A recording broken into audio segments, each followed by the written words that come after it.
Boeing has been partnering with the African aviation industry for decades, and it's estimated about 70% of commercial jets in the continent are made by the US-based aviation giant, but it's never had an African office until now.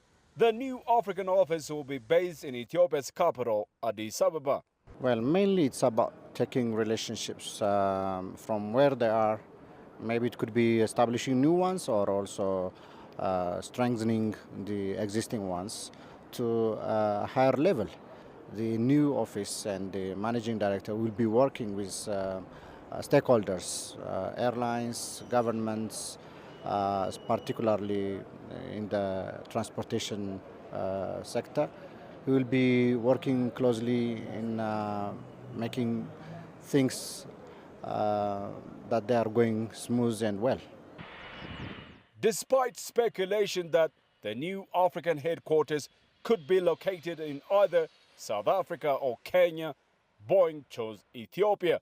Actors in the aviation industry believe Boeing has multiple and concrete reasons to back its decision.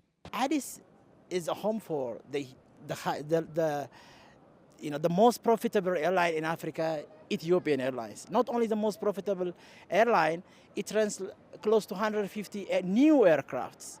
Always Ethiopian buys new aircrafts, factory new, mostly from Boeing.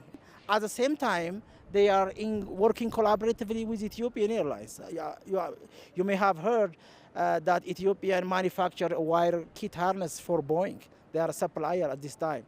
And together with Sky Techno and a firm from out of Italy, Ethiopian is now manufacturing insulation blanket for Boeing aircrafts. So there is a huge plan that Ethiopian would be entering to the aerospace manufacturing, and it makes sense that Boeing is locating their headquarters in Addis Ababa. For long, the commercial aviation industry has been dominated by mainly Boeing and Airbus, but now there is a new and strong actor in the game, Commercial Aircraft Corporation of China, COMAC. With the recent successful trial of its new aircraft C919, African and other global airlines are looking to include these wide-body planes into their fleet. More reason for Boeing to consider expanding relations with African partners. It's a matter of time believing in a new product.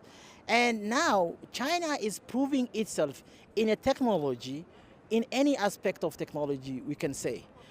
Now the discussion that recently happened with COMAC, with Saudi, is very significant. So they may be opening a product factory line there is a discussion going on to have a factory in Saudi Arabia. So that dominance of the Airbus and the Boeing might not be too long, and it will, I am sure, very soon we'll have a C919 flying in African air skies. By expanding into Africa, Boeing is said to be contributing more for the development of the aviation industry in Africa.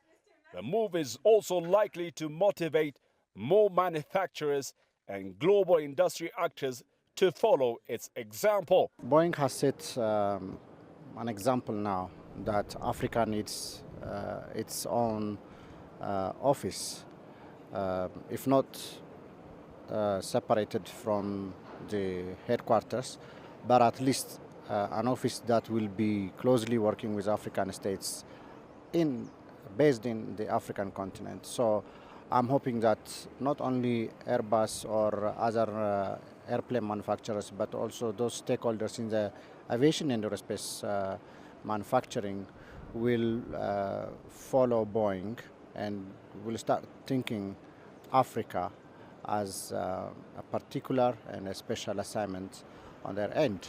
There is an anticipation that African carriers will need over 1,000 new jet aircrafts within the next 2 decades, with 80% of these deliveries aimed at expanding the existing fleet. Analysts expect increased competition by aircraft manufacturers as more African carriers take to the sky. Grumjara CGTN, Addis Ababa, Ethiopia.